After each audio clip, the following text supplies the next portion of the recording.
ശ്രീ ശങ്കരാചാര്യരാണ് കുംഭമേള അടക്കമുള്ള കാര്യങ്ങൾ ചിട്ടപ്പെടുത്തുന്നതിന് വേണ്ടിയിട്ടുള്ള സന്യാസി സമ്പ്രദായത്തെ നിജപ്പെടുത്തുകയും ഷൺമത സ്ഥാപനം നടത്തിയതും എന്നത് പൊതുജനങ്ങൾ അറിയാൻ തുടങ്ങിയത് ഈ കുംഭമേള മുതലാണ്. അതിനു മുമ്പ് ശങ്കരാചാര്യരുണ്ട്, അദ്വൈതമാണ്, അങ്ങനെയൊക്കെയുള്ള ചില കാര്യങ്ങൾ മാത്രമേ. അതുകൊണ്ട് ശ്രുതി, സ്മൃതി, പുരാണം, ശ്രുതികളിലും വേദത്തിലും സ്മൃതിയിലും ധർമ്മശാസ്ത്രത്തിലും പുരാണങ്ങളിലും പറഞ്ഞിരിക്കുന്ന അറിവിന്റെ മനുഷ്യരൂപം ശ്രുതി സ്മൃതി പുരാണാനാം ആലയം. പക്ഷെ ഒരു കാര്യം കൂടിയുണ്ട്, കരുണാലയം, കാരുണ്യം കൂടിയുള്ളതാണ്. അറിവുള്ളവർ അഹങ്കാരിയായിരിക്കും, യാതൊരു സംശയമില്ല. അത്ഭുതം എന്ന് പറഞ്ഞാൽ അറിവുള്ള ഒരാൾ അരുള്, അനുകമ്പ, അരുള്, അൻപ, അനുകമ്പ, ഇത് മൂന്നും ഒന്നാണ്. ഇതുണ്ടാവുക എന്ന് പറയുന്നത് അത്ഭുതമാണ്. അപ്പോ അങ്ങനെയുള്ള ആലയം കരുണാലയം നമാമി ഭഗവത്പാദ ശങ്കരം ലോകശങ്കരം. ആചാര്യസ്വാമികളെ വന്ദിച്ചുകൊണ്ട് വേണം നമ്മൾ തീർച്ചയായിട്ടും പരിപാടി തുടങ്ങാൻ. ഭാരതീയ വിചാര കേന്ദ്രം എറണാകുളം ജില്ല സംഘടിപ്പിക്കുന്ന ഈ വിഷയത്തിൽ സംസാരിക്കുന്നതിന് വേണ്ടിയിട്ട് സാധാരണ ഞാൻ വേദിയിൽ ഇരിക്കുമ്പോൾ കുറച്ചൊരു ഗർവോടുകൂടി തന്നെയാണ് ഇരിക്കുന്നത്. ഒരാളുടെ പേരോ സാന്നിധ്യമോ ഇല്ല എങ്കിൽ ആ ആളുടെ പേരാണ് പരമേശ്വരൻ. അത് പറഞ്ഞതോടുകൂടി കുറെ കാലത്തോടൊക്കെ എന്നെ പുറയിലേക്ക് കൊണ്ടുപോവുകയും ശരിക്കും പറഞ്ഞാൽ എന്റെ പേടി മാറിയിട്ടിരിക്കും. കാരണം 1987 ഞാൻ ഭാരതീയ വിചാരകേന്ദ്രത്തിന്റെ ഫുൾ ടൈം ആയിട്ട് പരമേശ്വരി പോകുന്നത്. അതിനുശേഷമാണ് എന്റെ ജീവിതത്തിലുള്ള സൗഭാഗ്യങ്ങൾ. കുരുക്ഷേത്രം ഇറക്കിയിട്ടുള്ള ഞാൻ അറിയുന്ന പരമേശ്വരി എന്ന പുസ്തകത്തിൽ എന്റെ ജീവിതത്തിന്റെ സൗഭാഗ്യം എന്ന പേര് ഞാനൊരു ലേഖനം എഴുതിയിട്ടുണ്ട്. ചുരുക്കം ഇത്ര മാത്രമാണ്. ആ സൗഭാഗ്യം എന്റെ ജീവിതത്തിലേക്ക് വന്നില്ലായിരുന്നുവെങ്കിൽ ഇന്ന് കാണുന്ന ഞാൻ ഇല്ലായിരുന്നു, വേറെ ആരെങ്കിലും ഒക്കെ ആയിരിക്കും എന്നുള്ള ഒരു സംശയം. അതുകൊണ്ട് പരമേശ്വരിയെ കുറിച്ച് പലപ്പോഴും ഹിന്ദു താത്വികാച ഇങ്ങനെ കുറെ വിശേഷണങ്ങളുണ്ട്. എനിക്ക് അതൊന്നും അല്ലാണ്ടതാണ്. ഇതൊന്നുമല്ല പരമേശ്വരൻ, വേറെ ഒന്നാണ്. അത് പറഞ്ഞാൽ വീണ്ടും ഞാൻ ദുർബലനാകും എന്നുള്ളതുകൊണ്ട് ആ എപ്പിസോഡ് ഞാൻ തൽക്കാലം മാറ്റി കൊടുക്കുകയാണ്. അപ്പൊ നമ്മുടെ വിഷയം ഉദ്ഘാടകനായ ജോയി സാറ്, അരവിന്ദാക്ഷൻ സാറ്, മുമ്പിലിരിക്കുന്ന സജ്ജനങ്ങളെ എല്ലാവരും കുംഭമേള എന്താണ്, എവിടെ നടക്കുന്നു, എന്താണ് അതിന്റെ പിന്നിലുള്ള ഐതിഹ്യം, അതിന്റെ പുരാണപരമായ പ്രാധാന്യം എന്താണ് തുടങ്ങിയ കാര്യങ്ങൾ അറിയാവുന്നവരാണ് ഇരിക്കുന്നത്. ഞാൻ ക്ഷേത്ര സംരക്ഷണ സമിതിയുടെ പ്രവർത്തകൻ എന്ന നിലയിൽ സാധാരണ ആ തരത്തിലുള്ള ഓഡിയൻസിനെ ടാർഗറ്റ് ചെയ്ത് സംസാരിക്കുന്നവരാണ്. പക്ഷെ ഇവിടെ ഇരിക്കുന്നത് വിചാരകേന്ദ്രത്തിന്റെ പ്രവർത്തകരാണെന്നുകൊണ്ട് ഞാനൊന്നും മാറ്റിപ്പിടിക്കേണ്ടതുണ്ട്. അതായത് ഇതിന്റെ എല്ലാം നമ്മൾ അറിയണം. പക്ഷെ വിചാരകേന്ദ്രം എന്ന് പറയുമ്പോൾ സ്വാഭാവികമായി ഭാവി ഭാരതത്തെ അല്ലെ കേരളത്തെ കരുപിടിപ്പിക്കുന്നതിന് വേണ്ടിയിട്ടുള്ള ഒരു വിചാരതന്ത്രം ആവിഷ്കരിക്കുകയും അത് നമ്മുടെ രാഷ്ട്രീയം, വിദ്യാഭ്യാസം, കലാ, സാഹിത്യം, ഭരണതന്ത്രം തുടങ്ങിയതായ നാനാ മേഖലകളിലേക്ക് വ്യാപിപ്പിക്കുക എന്ന വലിയ ലക്ഷ്യത്തെ മുൻനിർത്തിക്കൊണ്ട് പ്രവർത്തിക്കുന്ന ഒന്നാണ്.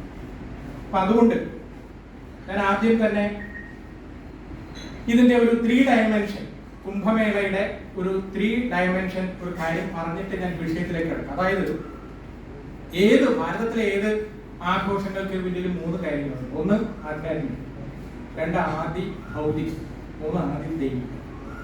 ഒരു ദൈവിക കൽപ്പന ഇല്ലാത്ത ഉത്സവങ്ങൾ വളരെ കുറവാണ്. അതെന്താണ് എന്ന് ചോദിച്ചു കഴിഞ്ഞാൽ ദേവന്മാരും അസുരന്മാരും പാലാഴി കടയുന്നു, അമൃതുമായി ധന്വന്തിരി വരുന്നു, അതിനു വേണ്ടിയിട്ടുള്ള കടിപിടി വരുന്നു, ഗരുഡൻ അതുമായി പറന്നു പോകുന്നു, അതിനെ ഫോളോ ചെയ്തുകൊണ്ട് അസുരന്മാരും ദേവന്മാരും കൂടി ഓട്ടം. 12 ദിവസം, ദേവന്മാരുടെ 12 ദിവസം, എന്നാൽ മനുഷ്യരുടെ 12 വർഷം ഈ ഓട്ടം നടന്നു എന്നാണ് കഥ പറയുന്നത്. അങ്ങനെ ഉത്തർപ്രദേശിലും മധ്യപ്രദേശിലും ഝാർഖണ്ഡിലും ഒക്കെ ഉള്ളതായ നദികൾ, ഗംഗ, യമുന, സരസ്വതി നദികൾ ഒഴുകുന്ന ത്രിവേണി സംഗമത്തിൽ, അതുപോലെ തന്നെ നാസിക്കിൽ, ഇങ്ങനെയുള്ള സ്ഥലങ്ങളിലുള്ളതായ നദികളിൽ ഈ അമൃത് വീണു എന്നാണ് സങ്കല്പം. അങ്ങനെ വീണപ്പോൾ വെള്ളം അമൃതായി മാറി. ആ സമയം ഈ ഉത്തരായണത്തിലെ ഈ പറഞ്ഞ സമയത്താണ്. അതുകൊണ്ട് കുംഭമേള യഥാർത്ഥത്തിൽ എല്ലാ വർഷവും നടക്കാറുണ്ട്. 3 വർഷം കൂടുമ്പോഴും നടക്കും, 6 വർഷം കൂടുമ്പോഴും വിശേഷമായിട്ട് നടക്കും. അത് അർദ്ധകുംഭ എന്ന് പറയുന്നു. 12 വർഷം നടക്കുന്നതിനെ പൂർണ്ണകുംഭ എന്ന് പറയും. 12 × 12 144 വർഷം കൂടുമ്പോഴുള്ളതാണ് മഹാകുംഭ. ആ അർത്ഥത്തിലാണ് ഇത് മഹാകുംഭ മേള എന്ന് പറയുന്നത്. അപ്പോ ഇതിന്റെ ഒരു ദൈവികമായ കൽപ്പന ഇതാണ്, ഇത് വിശ്വാസം ഇതാണ്. രണ്ടാമത്തത് ഇതിന്റെ ഒരു ആധ്യാത്മിക തലം എന്താണെന്ന് ചോദിച്ചാൽ, നേരത്തെ അരവിന്ദാക്ഷൻ സാർ പറഞ്ഞിരുന്നു, ഒരു ഒബ്ജക്റ്റീവ് വേൾഡും ഉണ്ട്, സബ്ജക്റ്റീവ് വേൾഡും ഉണ്ട്. ഒബ്ജക്റ്റീവ് വേൾഡ് എന്ന് പറഞ്ഞാൽ നമ്മൾ കാണുന്ന ലോകമാണ്. കാണുന്ന ലോകത്തിന് പുറകിൽ കാണാത്തൊരു ലോകമുണ്ട്. ഒരു വിസിബിൾ ആയിട്ടുള്ള ഒരു ലോകമുണ്ടെങ്കിൽ അതിന് പുറകിൽ ഒരു ഇൻവിസിബിൾ ആയിട്ടുണ്ട്. ഭഗവത്ഗീതയിൽ പറഞ്ഞത് അവ്യക്താദീനി ഭൂതാനി വ്യക്തമധ്യാനി ഭാരത അവ്യക്ത നിധനാന്യേവ തത്ര കാപരിദേവൻ. ഇതെല്ലാം ഊർജമായിട്ട് അവ്യക്തമായിട്ട് ഉണ്ടായിരുന്നു, ഇപ്പൊ വ്യക്തമായി. അരവിന്ദാക്ഷൻ എന്ന് പറയുന്ന ഒരാളിന്റെ രൂപത്തിൽ വ്യക്തം, ജോയി എന്ന് പറയുന്ന ഒരാളുടെ രൂപത്തിൽ വ്യക്തം. നമ്മളെല്ലാം ഇപ്പൊ വ്യക്തമാണ്, അവ്യക്തമാകും. ഇതൊരു പ്രകൃതി നിയമമാണ്. അപ്പൊ എന്ന് പറഞ്ഞതുപോലെ ഒബ്ജക്റ്റീവ് വേൾഡ് ഉണ്ട്, സബ്ജക്റ്റീവ് വേൾഡ്, വിസിബിളും ഇൻവിസിബിളും ആയിട്ട് ഉണ്ട് എന്നുള്ളത് ശാസ്ത്രലോകം അംഗീകരിച്ചിട്ടുള്ളത്. അപ്പൊ അങ്ങനെ വരുമ്പോൾ എന്താണ് ഈ പ്രപഞ്ചം എന്നുള്ള ചോദ്യം കാലങ്ങളായി ചോദിച്ചിട്ടുള്ളത്. അപ്പോഴാണ് ഇതിനെക്കുറിച്ച് ആഴത്തിലുള്ള ചിന്തകൾ പങ്കുവച്ചുകൊണ്ട് പറഞ്ഞത് ഭൂമിരാപോ നലോ വായു ഖമ്മനോ ബുദ്ധിരേവ ച അഹങ്കാര ഇതീയം മേ ഭിന്ന പ്രകൃതിരഷ്ടത. ഈ 1 8 നിൽക്കുകയാണ്. പഞ്ചഭൂതങ്ങൾ അതറിയാലോ, പൃഥ്വി, അപ്പ്, തേജസ്, വായു, ആകാശം. അതിലേതെങ്കിലും ഒന്നിന് കുറവ് വരികയോ കൂടുതലായി കഴിഞ്ഞാൽ നമ്മളില്ല. വായു ആവശ്യത്തിന് നമുക്ക് വേണം, അതിന് കൂടിയാൽ കുറഞ്ഞാൽ സാധാരണ മനുഷ്യർക്ക് പിടിച്ചു നിൽക്കാൻ സാധിക്കും. അപ്പൊ ഈ പഞ്ചഭൂതാത്മകമായ ഇതിനെ വിഭൂതി എന്നാണ് പറയുന്നത്. വെളിയിലിരുന്ന് വിവർത്തമിങ്ങ് കാണും വെളി മുതലായ വിഭൂതി 5 മോർത്താൽ. അപ്പൊ ഇത് വിഭൂതികളാണ്. ഈ 5നെയും വിഭൂതിയായി കാണുകയും അതിനെ അതിക്രമിക്കുകയും ചെയ്യുക എന്നത് വലിയൊരു സംഭവമാണ്. അതായത് -ഡിഗ്രി 10 15 ഒക്കെ നമ്മളെ പോലുള്ള ആളുകൾക്ക് പിടിച്ചു നിൽക്കാൻ സാധ്യമല്ല. ഇതുപോലെ തന്നെ കത്തുന്ന തീയിൽ നമുക്കിങ്ങനെ കിടന്ന് അനന്തശയനത്തിൽ കിടക്കുന്ന പോലെ കിടക്കാൻ സാധ്യമല്ല. പക്ഷെ ഈ പഞ്ചഭൂതങ്ങളെ, ഈ ബേസിക് എലിമെന്റിനെ അതിക്രമിച്ച ആളുകൾക്ക് ഇതൊന്നും ഒരു വിഷയമല്ലാത്തതാണ്. അപ്പോ പറഞ്ഞു വരുന്നത് ഇങ്ങനൊരു ലോകമുണ്ട്. അപ്പൊ അതിനാദ്യം എന്ത് വേണമെന്ന് ചോദിച്ചാൽ ശരീരത്തിന്റെ ശുദ്ധി, മനസ്സിന്റെ ശുദ്ധി, ഇത് ഏറ്റവും പവിത്രമാണ്. ഇതിന്റെ ഭാഗമായിട്ടാണ് നമ്മൾ ഗംഗയിൽ സ്നാനം ചെയ്യുന്നത്. അപ്പോ ആ ഗംഗാ സ്നാനത്തിലൂടെ ശരീരത്തിന്റെ ശുദ്ധി വരുന്നു, അതുപോലെ തന്നെ മനസ്സിന്റെ ശുദ്ധി വരുന്നു. പിന്നീട് പറയുന്നത് വെച്ചാൽ പുനർജന്മം എന്ന വിദ്യതെ. അങ്ങനെയാണ് ആചാര്യസ്വാമികള് ഗംഗാ സ്തോത്രം എന്ന് പറഞ്ഞ് കൃതി എഴുതിയിരിക്കുന്നു. എന്താണ് ഗംഗ? ത്രിവേണി സ്തോത്രം എന്ന് പറഞ്ഞ് വേറൊരു കൃതി എഴുതി. ത്രിവേണിയുടെ പ്രത്യേകത എന്താണ്? ഇതറിഞ്ഞ് കഴിയുമ്പോഴാണ് കുംഭമേളയുടെ പ്രത്യേകത മനസ്സിലാക്കുന്നത്. ഒരു ശ്ലോകം ചൊല്ലിയിട്ട് നമുക്ക് വിഷയത്തിലേക്ക് കിടക്കാം. ഹരിപദപാദ്യതരംഗിണീ ഗംഗേ ഹിമവിധുമുക്താധവളതരംഗേ ദൂരീകുരു മമ ദുഷ്കൃതി ഭാരം കുരു കൃപയാ ഭവസാഗരപാരം. ഈ അപാരമായ സാഗരത്തെ താണ്ടുന്നതിന് വേണ്ടിയിട്ട് സഹായിക്കുന്ന പുണ്യവാഹിനിയാണ് ഗംഗ. അതുകൊണ്ട് ഈ ഗംഗ അമൃതായി മാറുന്ന സന്ദർഭത്തിൽ അവിടെ സ്നാനം ചെയ്യുമ്പോൾ പൂർവ്വപുണ്യം പൂർവ്വ ജന്മത്തിൽ ചെയ്ത പോലും പാപങ്ങളെല്ലാം ഇല്ലാതാകുന്നു എന്നൊരു സങ്കല്പം. അപ്പൊ ഇതാണ് ഇതിന്റെ വിശ്വാസവും ഇതിന്റെ ഒരു ആധ്യാത്മിക തലങ്ങൾ വേറെ ഉണ്ട്. നമുക്കതിലേക്ക് വരാം.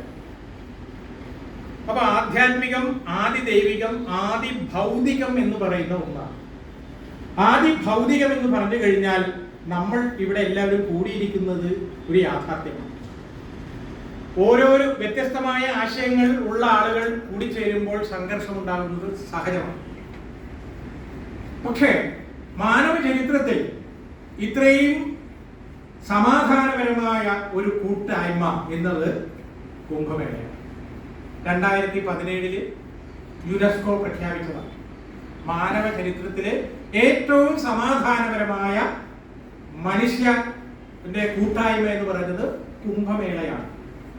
ഓക്കെ, ഇതൊരു കാര്യമാണ്. ആ കുംഭമേളയ്ക്ക് കല, സാഹിത്യം, സംസ്കാരം, ശാസ്ത്രം, സംഗീതം തുടങ്ങി നാനാവിധമായ കാര്യങ്ങളുണ്ട്. ഒരു ഭാഗത്ത് ഷാഹി സ്നാനം നടക്കുമ്പോൾ തന്നെ 40 സ്റ്റേജില് കലയും സാഹിത്യവും ശാസ്ത്രവും വിദ്വത് സഭകളൊക്കെ ഇങ്ങനെ നടന്നുകൊണ്ടിരിക്കുന്നു. അപ്പൊ ഇതെല്ലാം തന്നെ മനുഷ്യ ചരിത്രത്തില് അല്ല മാനവ ചരിത്രത്തിന്റെ ഈടുവെപ്പുകൾ കുറിച്ചുള്ള ചർച്ചയും പ്രദർശനവും ഒക്കെയാണ്. ഇങ്ങനെയുള്ള കാര്യങ്ങൾ നടക്കുന്നു. ഒപ്പം ഈ വർഷമാണ് ഏറ്റവും കൂടുതൽ ചർച്ച ചെയ്യപ്പെട്ടത് കുംഭമേളയ്ക്ക് വേണ്ടി കേന്ദ്ര സംസ്ഥാന സർക്കാരുകൾ കോടിക്കണക്കിന് രൂപ ചെലവഴിക്കും. ഇത് അനർത്ഥമല്ലേ എന്നൊരു ചോദ്യം ഇപ്പുറത്ത് വന്നു. അപ്പോഴാണ് പറഞ്ഞത് അങ്ങനെയല്ല, 40 കോടി ജനങ്ങൾ വന്നു കഴിഞ്ഞാൽ 2.5 ലക്ഷം കോടി രൂപയുടെ വരുമാനമാണ് വരാൻ പോകുന്നത്. ഇന്ന് ഉച്ചക്ക് 2 മണിക്കത്തെ കണക്ക് പ്രകാരം 47.45 കോടി ജനങ്ങളാണ്. അതായത് എക്സ്പെക്ട് ചെയ്തതല്ല, ഓർക്കാമായി 1.5 കോടി ജനങ്ങൾ ഇപ്പോ സ്നാനം ചെയ്യാൻ വേണ്ടി വെയിറ്റ് ചെയ്തുകൊണ്ടിരിക്കുകയാണ്. അതായത് നാളെ ആകുമ്പോഴേക്കും 50 അടുക്കും. ഇനിയുണ്ട് 10-15 ദിവസം. പറയുന്നത് 55-നും 60 കോടിക്കും ഇടയ്ക്ക് ജനങ്ങൾ വരുന്നു. അങ്ങനെ വരുമ്പോൾ സ്വാഭാവികമായും ഇതിൽ നിന്നുണ്ടാകുന്ന വലിയ ഒരു സമ്പത്തിൻ്റെതായ ഒരു റിട്ടേൺ അതാ ചിന്തിക്കാൻ പോലും പറ്റാത്ത. പക്ഷെ അതോടൊപ്പം തന്നെ എങ്ങനെയാണ് വളരെ പെട്ടെന്ന് ഒന്നുമില്ലാത്ത ഒരു സ്ഥലത്ത് എല്ലാ സൗകര്യമുള്ള ഒരു നഗരത്തെ സൃഷ്ടിക്കുന്നത് എങ്ങനെയാണ്? ഇതിന്റെ എഞ്ചിനീയറിംഗ് എന്താണ്, ഇതിന്റെ ടെക്നോളജി എന്താണ് എന്ന് പഠിക്കാൻ വേണ്ടി വിദേശ സർവകലാശാലകളിൽ അടക്കമുള്ള ശാസ്ത്രജ്ഞന്മാർ അവിടെ തമ്പടിച്ചിരിക്കുകയാണ്. എങ്ങനെയാണ് ഈ ക്രൗഡിനെ മാനേജ് ചെയ്യുന്നത്? മനസ്സിലല്ലേ? ഒരു 10 പേര് വന്നു കഴിഞ്ഞാൽ സിനിമ ടിക്കറ്റ് എടുക്കുന്ന സ്ഥലത്ത് പോലെ അടിയുറപ്പാണ്. പക്ഷെ ഇവിടെ എങ്ങനെയാണ് ഈ ക്രൗഡിനെ മാനേജ് ചെയ്യുന്നത്? എന്തെങ്കിലും അബദ്ധം വന്നു കഴിഞ്ഞാൽ വിതിൻ സെക്കൻഡില് റോബോട്ടുകള് വെള്ളത്തിലാണെങ്കിൽ വെള്ളത്തിലേക്ക് 3-4 റോബോട്ടുകൾ ചാടി വീണ് ആ ആളെ പൊക്കിക്കൊണ്ടുവരുന്ന തരത്തിലുള്ള സാങ്കേതിക വിദ്യ വികസിപ്പിച്ചിരിക്കുന്നു. 2300ഓളം ക്യാമറകളാണ് പിടിച്ചു വെച്ചിട്ടുള്ളത്. UP മുഖ്യമന്ത്രി യോഗി ആദിത്യനാഥ് വാർ റൂമിൽ ഇരുന്നുകൊണ്ട് ഇപ്പോ വീക്ഷിച്ചുകൊണ്ടിരിക്കുകയാണ് ഓരോ സ്ഥലത്തും എന്തെല്ലാം നടക്കുന്നത്. അങ്ങനെ നോക്കുമ്പോൾ ശാസ്ത്ര സാങ്കേതിക വിദ്യയുടെ സഹായത്തോടു കൂടി സംഘടിപ്പിക്കപ്പെടുന്ന ഏറ്റവും വലിയ ഒരു എന്താ പറയാ കൂട്ടായ്മയാണ് ഈ വർഷത്തെ കുംഭമേള എന്ന് പറഞ്ഞത്. ഇതിനോടകം തന്നെ 77 രാജ്യങ്ങളിൽ നിന്നുള്ള ജനങ്ങൾ വന്നു എന്നാണ് റിപ്പോർട്ടുകൾ പറയുന്നത്. അതുപോലെ ഇക്കാലം അത്രയും നമ്മുടെ ദേശത്തിന്റെ, രാജ്യത്തിന്റെ, നാഷന്റെ ഒരു ആത്മീയ കൂട്ടായ്മയായിരുന്നു എങ്കിൽ ഇന്നത് ഒരു ഇന്റർനാഷണൽ കൂട്ടായ്മയെ മാറിയിരിക്കുക. അപ്പോ രാഷ്ട്രത്തിലുള്ളവർ മാത്രമല്ല, രാജ്യാന്തര തലത്തിലുള്ള രാഷ്ട്ര തലവന്മാർ പോലും ഈ പരിപാടിയിൽ പങ്കെടുക്കും. ഇങ്ങനെ ഇതിനെക്കുറിച്ച് ചിന്തിച്ചു കഴിഞ്ഞാൽ വലിയ ഒരു ഷിഫ്റ്റ് കാണാൻ സാധിക്കും. ഇതിൽ ഏറ്റവും പ്രധാനമായിട്ടുള്ള കാര്യം, ഞാൻ ഇതിന്റെ മറ്റു കാര്യങ്ങൾ പറയുന്നത് നിങ്ങൾക്ക് അറിയാവുന്നതുകൊണ്ടാണ്. ചർച്ചയിൽ ബാക്കി കാര്യങ്ങൾ പറയും.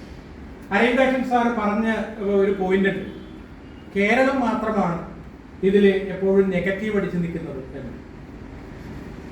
എനിക്ക് പറയാനുള്ള ഒരു കാര്യം, കേരളത്തിന് നെഗറ്റീവ് അടിച്ചു നിൽക്കാനേ സാധിക്കുള്ളൂ. കാരണം എന്താണെന്നറിയാമോ? ഈ കേരളത്തിലെ ആചാര്യനാണ് ഇത് ചിട്ടപ്പെടുത്തിയത്. അതുകൊണ്ട് നിർബന്ധമായിട്ടും വിളക്കിന് താഴെ ഇരുട്ട് വരും ഉറപ്പാണ്. ഇതേ ആശയം ഇപ്പൊ അവിടെ ചെന്ന് കഴിഞ്ഞാൽ യഥാർത്ഥത്തിൽ ജാതിയും ഇല്ല, മതവും ഇല്ല, പ്രത്യേക ദൈവവും ഇല്ല. ശ്രീനാരായണ ഗുരുദേവൻ പറഞ്ഞില്ലേ, ഒരു ജാതി ഒരു മതം ഒരു ദൈവം പറഞ്ഞില്ലേ? ആ സാധനത്തിനെ അനുഭവിച്ചുകൊണ്ടിരിക്കുകയാണ്. ഗുരുദേവൻ പറഞ്ഞ ആ ആത്മീയമായ തലം തന്നെയാണ് ശങ്കരാചാര്യ പറഞ്ഞത്. ഈ രണ്ട് മഹാത്മാക്കള് ആഴത്തിൽ ചിന്തിക്കുക മാത്രമല്ല, അവര് അതിന്റെ മനുഷ്യരൂപമായി ഈ മണ്ണിൽ കാൽ ചവിട്ടി നടന്നു എന്നുള്ളത് കൊണ്ട് അവർ പറഞ്ഞതിന് വിപരീതമായി ചലിക്കേണ്ട ഒരു സഹജമായ ഒന്ന് കേരളത്തിലാണ്. ഒന്നുകൂടി തേച്ച് പറയാം, മദ്യത്തിനെ കുറിച്ച് ഏറ്റവും സ്ട്രോങ് ആയിട്ട് പറഞ്ഞിട്ടുള്ളത് നാട് കേരളമാണ്. 835 കോടിയുടെ മദ്യം കുടിച്ചാണ് ഓണം ആഘോഷിച്ചത്, വെറും 10 ദിവസം. സാധാരണ ക്രിസ്ത്യാനികൾ കണ്ടുപിടിക്കാറുണ്ടെങ്കിലും അവരിങ്ങനെ തലമറന്നിങ്ങനെ വെള്ളടിക്കാത്ത കൂട്ടരാണ്. പക്ഷെ നമ്മളെ കണ്ട് ഇപ്പൊ അവര് ക്രിസ്മസ് ആഘോഷിച്ചേക്കുന്നത് 711 കോടി രൂപയുടെ മദ്യമാണ്. അതങ്ങനെ വരുള്ളൂ. ഇതുപോലെ തന്നെയാണ് ഒരു പീഡ എറുമ്പിനും വരുത്തരുതെന്നുള്ള അനുകമ്പ ഉണ്ടാവണമെന്ന് ഉപദേശിച്ചിട്ടുള്ള മഹാന്മാരാണ്. അതുകൊണ്ടാണ് ചിക്കൻ കഴിക്കാത്ത ആളുകള് കേരളത്തിലൂടെ. അപ്പൊ എന്തൊക്കെയാണോ ഈ ആചാര്യന്മാര് പറഞ്ഞത്, ഇതിനൊരു കോമ്പൻസേഷൻ എന്ന് പറയുന്നത് പല നേരെ വിരുദ്ധമായിട്ട് കേരളത്തിൽ ഉണ്ടാകുക സ്വാഭാവികം. പക്ഷേ ഇതൊരു ചക്രമാണെങ്കിൽ ഈ ചക്രത്തിനൊരു തിരിവുണ്ട് കേട്ടോ. ആ തിരിവെന്ന് പറഞ്ഞു കഴിഞ്ഞാൽ ഏത് ആശയധാരയിൽ നിൽക്കുന്നവരാണ് ഏറ്റവും കൂടുതൽ സ്ട്രോങ് ആയിട്ട് എതിർക്കുന്നത്, അവരായിരിക്കും ഇതിന്റെ പ്രചാരകന്മാരായിട്ട് മാറാൻ പോകുന്നത്. ആനന്ദവനം ഭാരതി അറിയാം, നിങ്ങൾക്ക് അറിയില്ലേ? ജൂനാഘാടയിലെ മഹാമണ്ഡലേശ്വരായി ഇപ്പോൾ സ്ഥാനമേറ്റിട്ടുള്ള ആ അദ്ദേഹം തൃശ്ശൂർ ജില്ലക്കാരനാണ്. 20 വർഷത്തിന് മുമ്പ് അതികഠിനമായ, അതായത് നമ്മുടെ ഈ സ്വാശ്രയ കോളേജ് സമരത്തിന് വേണ്ടിയിട്ട് ബസ് തല്ലി പൊളിക്കുകയും ഇല്ലാത്ത തെമ്മാടത്തിന് മുഴുവൻ ചെയ്ത ആളാ. ഇന്ന് അദ്ദേഹം ശരിക്കും കേരളത്തെ ഈ ഇത് കുംഭമേളയുടെ നാനാവശത്തെ കുറിച്ച് പറഞ്ഞത് ഇദ്ദേഹമാണ്, നമ്മുടെ ആനന്ദവനം ഭാരതിയാണ്. ഞങ്ങൾ ഒന്നിച്ച് ജനൻ ടി വിയിലും 1-2 പരിപാടിയിലൊക്കെ ചർച്ചയ്ക്ക് ഉണ്ടായിരുന്നു. അപ്പോൾ അദ്ദേഹം എന്തൊരു ക്ലാരിറ്റിയോട് കൂടിയാണല്ലോ എന്ന് പറയണത്. അപ്പൊ എനിക്ക് എന്തെങ്കിലും ഇടയ്ക്ക് സംശയം ഉണ്ടെങ്കിൽ സ്വാമിനെ വിളിക്കും, അവർ കറക്റ്റായിട്ട് ഇൻഫോർമേറ്റ്. അപ്പോ ഈ പറഞ്ഞ സ്വാമിജി വന്നത് സംഘ സർക്കിളിൽ നിന്നല്ല, സംഘികളിൽ നിന്നല്ല വന്നേക്കുന്നത്. പിടിയില്ല. ഇനി നമ്മുടെ പെൺകുച്ചുണ്ടല്ലോ, എന്ത് അമല, എന്ത് വിജയനാണ് നിങ്ങൾക്ക് പറഞ്ഞില്ലെങ്കിൽ അതിന്റെ പേര് നിഖില വിമല് ഇപ്പോ സന്യാസം സ്വീകരിച്ചു. അവര് ലോകത്തിലെ ഏറ്റവും നൊട്ടോറിയസ് ആയിട്ടുള്ള ഒരു കോളേജിലാണ് പഠിച്ചത്, JNU. നമുക്ക് എല്ലാവർക്കും അറിയാം. അവിടെ പഠിച്ച് വിദേശത്ത് PhD എല്ലാം കഴിഞ്ഞു. ഞാൻ പരിചയപ്പെട്ടിട്ടുണ്ട്. നമ്മുടെ തൃപ്പൂണിത്തരക്കാരനായ കൃഷ്ണകുമാറിനെ ആരെങ്കിലും അറിയാം? ഒരു സംസ്കൃതമൊക്കെ അറിയില്ല? അദ്ദേഹത്തിന്റെ ശിഷ്യൻ. കൃഷ്ണകുമാറിന്റെ പേര് മാറി. കൃഷ്ണകുമാറിന്റെ പപ്പയ്ക്ക് നമസ്കാരം. അപ്പോ കൃഷ്ണകുമാറിന്റെ ഇപ്പൊ കൃഷ്ണകുമാറല്ല, അദ്ദേഹത്തിന്റെ പേര് വേറെയാണ്. അപ്പൊ എന്താണെങ്കിലും ആ പെൺകുട്ടിയുടെ അച്ഛൻ നക്സലാണ്, കമ്മ്യൂണിസ്റ്റ് ഗ്രാമത്തിൽ നിന്നാണ് വരുന്നത്. ഇവര് രണ്ടുപേരും കേരളത്തില് ഈ എന്താ പറയാ കുംഭമേളയുടെ സന്ദേശം, ആത്മീയമായ സന്ദേശം കേരളത്തിൽ കൂടി പകർത്തുന്നതിന് വേണ്ടിയുള്ള ഉത്തരവാദിത്വം എടുത്തിരിക്കുകയാണ്. ഇവര് രണ്ടുപേരും സംഘികളെയല്ല. അപ്പൊ എവിടെ നിന്നാണ് ഈ സോഴ്സ് വന്നതെന്ന് ചോദിച്ചാൽ, നേരത്തെ പറഞ്ഞില്ല ഒരു ചക്രം ഉണ്ടെന്ന് പറഞ്ഞില്ല, ആ ചക്രം തിരിയാൻ തുടങ്ങിയിരിക്കും. ആനന്ദവനം ഭാരതി സ്വാമി പറഞ്ഞത്, പക്ഷേ സാധാരണ ഒരു 2000-3000 ആളുകളാണ് കേരളത്തിൽ മൊത്തം ആളുകൾ നോക്കിക്കഴിഞ്ഞാൽ വരുന്നത്. പക്ഷെ കഴിഞ്ഞ ആഴ്ചയിൽ അദ്ദേഹം പറഞ്ഞു ഇപ്പൊ തന്നെ 1.5 ലക്ഷത്തിലേറെ ആളുകൾ കേരളത്തിൽ നിന്ന് വിസിറ്റ് ചെയ്ത് കഴിഞ്ഞിരിക്കുന്നു.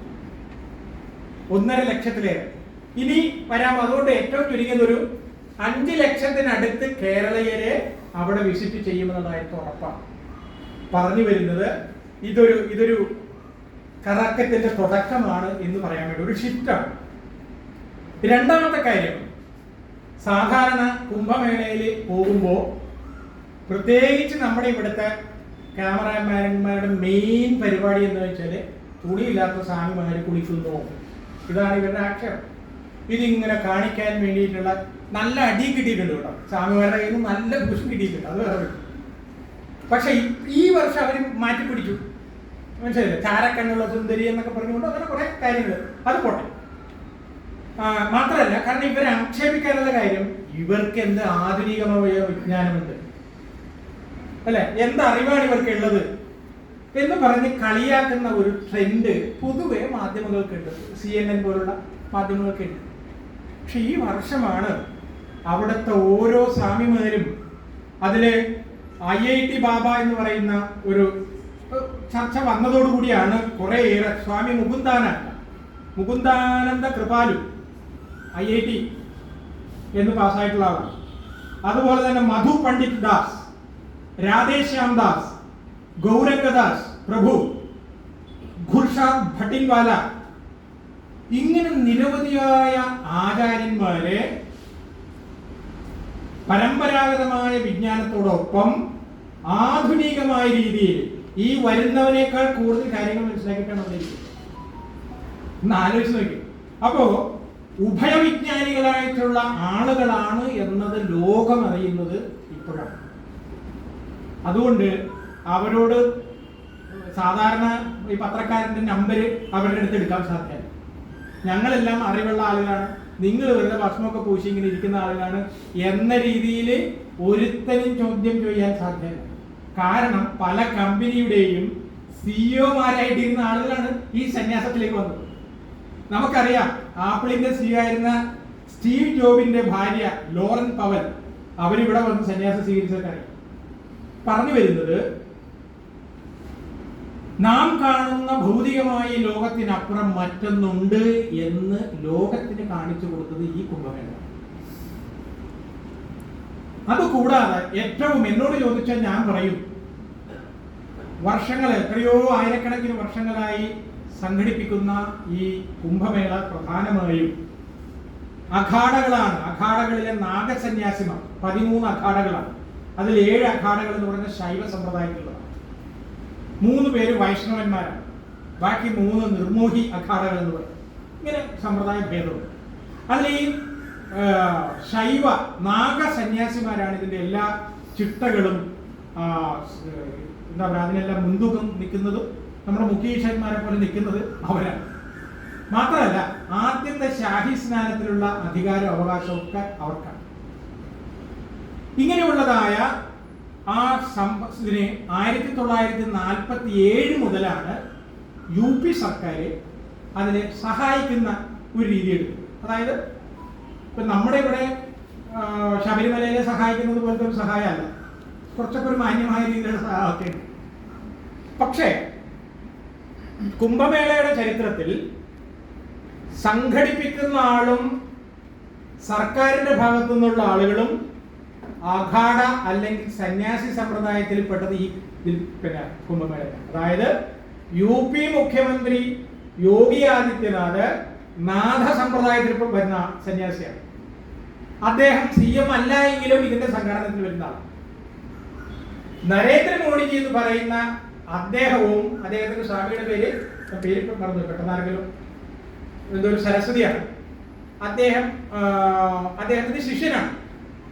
നമ്മുടെ രജനീകാന്തും മോഡിജിയൊക്കെ അദ്ദേഹത്തിന്റെ ശിഷ്യനാണ്. ആർഷ വിദ്യാമന്ദിരങ്ങൾ എന്ന് പറഞ്ഞിട്ട് ധാരാളം എസ്റ്റാബ്ലിഷ്മെന്റ് ഇന്ത്യയിലും വിദേശ രാജ്യങ്ങളിലും ഉണ്ട്. ദയാനന്ദ സരസ്വതി എന്നാണ് മോഡിജിയുടെ. അപ്പൊ അദ്ദേഹം ദീക്ഷിതനാണ്. അങ്ങനെ ദീക്ഷിതരായ 2 പേരാണ് ഭരണരംഗത്ത് വന്നത്. അത് ചരിത്രത്തിൽ ആദ്യമാണ്. ഇനിയും നടക്കുമെന്നൊന്നും നമുക്ക് പറയാൻ പറ്റില്ല. ഇതാണ് ഏറ്റവും വലിയ ഒരു എടുത്തു പറയാൻ പറ്റുന്ന ഒരു സന്ദേശം. മറ്റൊരു കാര്യം, കഴിഞ്ഞ ദിവസം ഇന്ത്യയുടെ രാഷ്ട്രപതി ആയിട്ടുള്ള ദ്രൗപദി മുർമു അവര് ഈ ഷാഹി സ്നാനത്തിൽ പങ്കെടുത്തുകൊണ്ട് പറഞ്ഞത്, കുംഭമേള നൽകുന്ന സന്ദേശം ഒരുമയുടേതാണ്, സമന്വയത്തിൻ്റെതാണ്, വണ്ണസാണ്, ലോക സമസ്ത സുഖിനോ ഭവന്തു എന്നൊക്കെ പറയുന്നതിന്റെ നക്ഷൽ ആണ് എന്നതാണ്. ഇത് തന്നെയാണ് കുംഭമേളയുടെ ഏറ്റവും പ്രധാനപ്പെട്ട സന്ദേശം. കൂട്ടായ്മയാണ്. അവിടെ നേരത്തെ സൂചിപ്പിച്ചതുപോലെ ജാതി, മതം, ദൈവം തുടങ്ങിയതായ കഥാപാത്രങ്ങളൊന്നുമില്ല. ഇതൊരു അത്ഭുതമാണ്. മക്കയിൽ വരാറുണ്ട്. മക്കയിൽ വരുമ്പോൾ അവിടെ കൃത്യമായിട്ട് അതിൽ വിശ്വസിക്കുന്ന ആളുകൾക്ക് മാത്രമാണ് അവരാണ് വരുന്നത്. പക്ഷെ ഇവിടെ അങ്ങനെയല്ല. ഇവിടെ ഏത് ദൈവത്തിനാണ് പ്രാധാന്യം എന്ന് ചോദിച്ചു കഴിഞ്ഞാൽ ഗംഗാദേവിക്കാണ് ഏറ്റവും പ്രാധാന്യം, പിന്നെ സൂര്യനാണ്, പിന്നെയുള്ളത് അഗ്നിയാണ്. ഇതാണ് വൈദിക കാലഘട്ടത്തിലെ ദൈവിക കൽപ്പന എന്ന് പറഞ്ഞാൽ. അതായത് പ്രപഞ്ച പ്രതിഭാസങ്ങളെയാണ് ഭാരതത്തിൽ ഈശ്വരനായിട്ട് കരുതിയത്. അത് സുഖമായി സ്ഥിരമായി ഇരിക്കുമ്പോഴാണ് സസ്റ്റൈനബിൾ ഡെവലപ്മെന്റ് അല്ലെങ്കിൽ അത്തരത്തിലുള്ള ഒരു അവസ്ഥ കൈവരിക്കാൻ സാധിക്കും. പൂജ നടത്തുന്നത് നമ്മൾ കണ്ടിട്ടുണ്ട്. ജല, ഗന്ധ, പുഷ്പ, ധൂപ, ദീപം 5 എണ്ണം കൊണ്ടാണ് പൂജിക്കുന്നത്. പൂജ ചെയ്യുന്ന ആരെങ്കിലും ഒക്കെ ഉണ്ടാകുമെന്ന് എനിക്കറിയാം. ഈ 5 എന്ന് പറഞ്ഞാൽ പഞ്ചഭൂതങ്ങളുടെ പ്രതീകമാണ്. അതായത് അഗ്നി സ്വസ്ഥമായിരിക്കണം, എങ്കിൽ മാത്രമേ ഞാനടങ്ങുന്ന ലോകവും സ്വസ്ഥമാവും. വായു സ്വസ്ഥമാവണം, ജലം സ്വസ്ഥമാവണം. എന്തെങ്കിലും പ്രശ്നമുണ്ടായാൽ എന്നെ കൂടി ബാധിക്കും. ഇത്ര ഉദാത്തമായ ഒരു ആശയം ലോകത്തിൽ വേറെ ഒന്നിനും ഇല്ല എന്നതാണ്. കാരണം ലോകാ സമസ്ത സുഖിനോ ഭവന്തു എന്ന ആ കാഴ്ചപ്പാടിനെ എല്ലാ ദിവസവും അനുഷ്ഠിക്കുന്ന ഒരു ശാസ്ത്രമാണ്. ശാസ്ത്രം ഈക്വൽ ടു തന്ത്രം. മലയാളിയുടെ തന്ത്രമല്ല. മലയാളിയുടെ കയ്യിലിരിക്കുന്ന തന്ത്രത്തിന് കുറേ പ്രശ്നങ്ങളുണ്ട്. ശാസ്ത്രം എന്നുള്ളതിന്, തന്ത്രം എന്നുള്ളതിന് സയൻസ് എന്നാണ്. തന്ത്രശാസ്ത്രം അല്ലെ? ആയുർവേദ തന്ത്രം, നാട്യതന്ത്രം. ശാസ്ത്രത്തിന് പകരം സംസ്കൃതത്തിൽ കൊടുക്കുന്നൊരു പേരാണ് തന്ത്രം.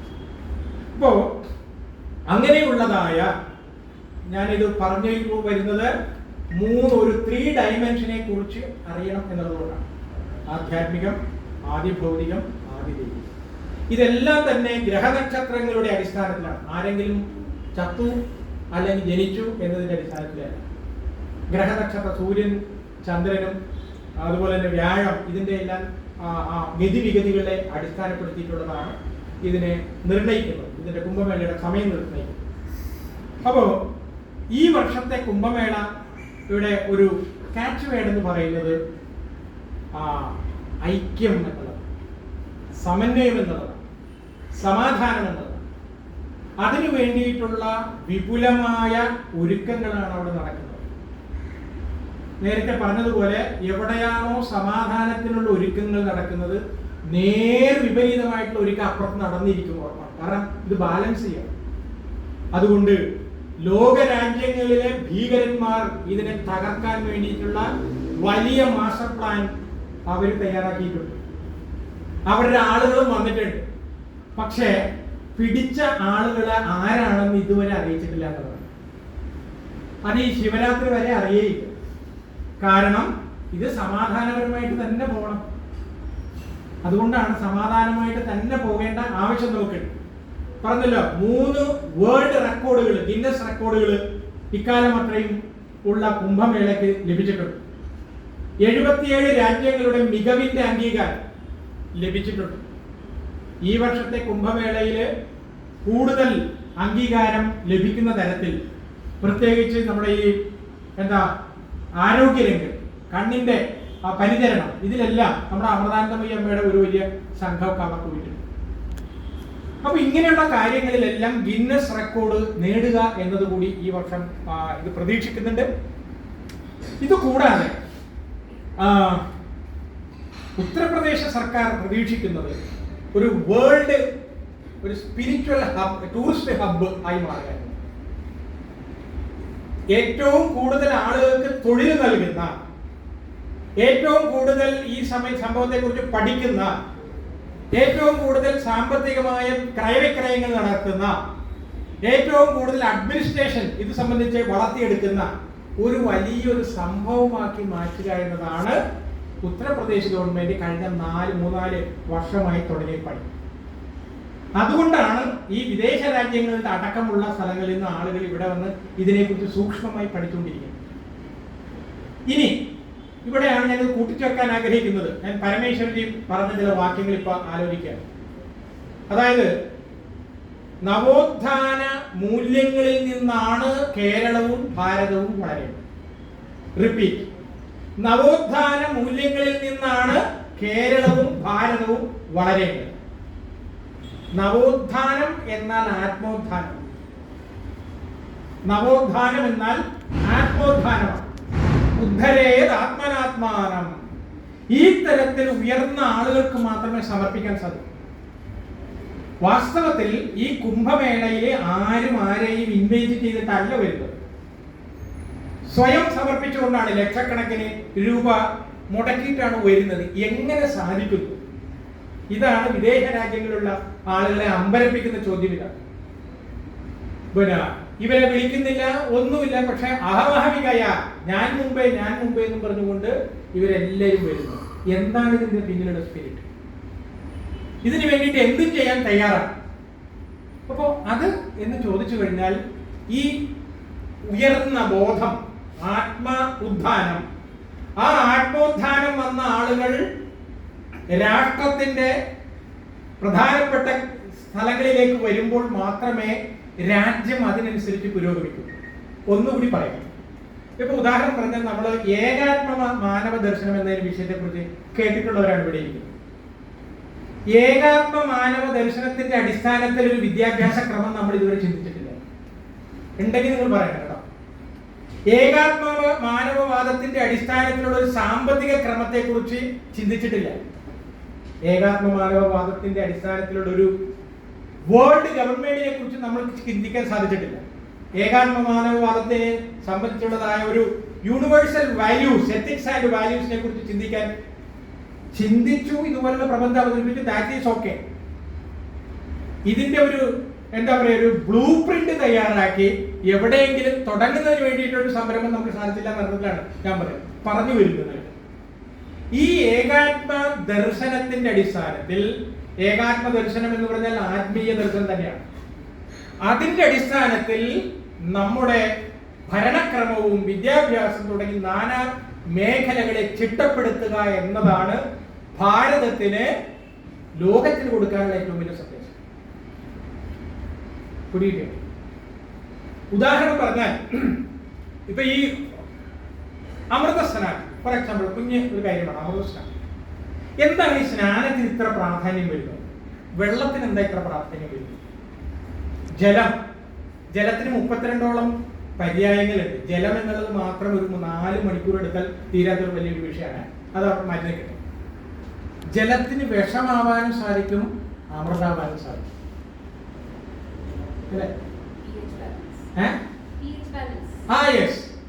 ഇതേ ജലത്തിന് കറണ്ടാവാനും സാധിക്കും, കട്ടറാവാനും സാധിക്കും. നമ്മുടെ ഈ കറണ്ട് ജലത്തിൽ നിന്നാണ്. എന്താ പറയാ, ഇരുമ്പ്, വലിയ ഇരുമ്പ്, ഇതെല്ലാം തന്നെ കട്ട് ചെയ്യുന്നത് പോലും ജലം ഉപയോഗിച്ച്, വെള്ളം ഉപയോഗിച്ച്. ഈ ജലത്തിന്റെ ഒരു പ്രത്യേകത എന്താണെന്ന് വെച്ചാൽ സങ്കല്പങ്ങളെ സ്വീകരിക്കാനുള്ള ഒരു കഴിവുണ്ട്. ഓം ഗംഗേ യമുനേ ചൈവ ഗോദാവരി സരസ്വതി നർമ്മദേ സിന്ധു കാവേരി ജലേസ്മിൻ സന്നിധിം കുരു. സപ്തസിന്ധുക്കളെ സങ്കല്പിച്ച് തന്റെ കൈക്കുടന്നയിലെ ജലത്തിലേക്ക് ആവാഹിച്ചു കഴിഞ്ഞാൽ അതിന്റെ എന്താ പറയുക എസൻസ്, അതായത് ആ ജലം പരിവർത്തനം ചെയ്തിരിക്കുന്നതാണ്. ഇതിനെക്കുറിച്ചുള്ള ഗവേഷണം നടന്നിട്ടുള്ളതാണ്. എങ്ങനെയാണ് ഈ ജലത്തില് മാറ്റങ്ങൾ ഉണ്ടാവുന്നത്? അപ്പോ എന്താണ്, കടലിലെ ഉപ്പുവെള്ളം മേഘമായി മാറി അത് ശുദ്ധജലമായി വർഷിക്കുന്നു. അങ്ങനെ വർഷിക്കുന്ന ആ ജലത്തിനെ വർഷിപ്പിക്കുന്നതായ മേഘങ്ങൾ 45 തരത്തിലുള്ള മേഘങ്ങളുണ്ട്. ആ 45 മേഘങ്ങളിലൂടെയും വർഷിക്കുന്ന ജലത്തിന്റെ ക്വാളിറ്റി ഡിഫറെന്റ് ആയിരിക്കും. ചിന്തിച്ചിട്ടില്ല നമ്മൾ? ഭാരതത്തിലെ എന്താ പറയാ പല കൃതികളിൽ എഴുതി വെച്ചിട്ടുള്ളതാണ്. ഇവിടെ എന്താണ് BHUവിലെ ഒരു ഗവേഷണ പ്രബന്ധത്തിലുള്ള കാര്യം ഞാൻ ഈ പറഞ്ഞത്. അതായത് ജലം ഒരു സങ്കല്പമാണ്.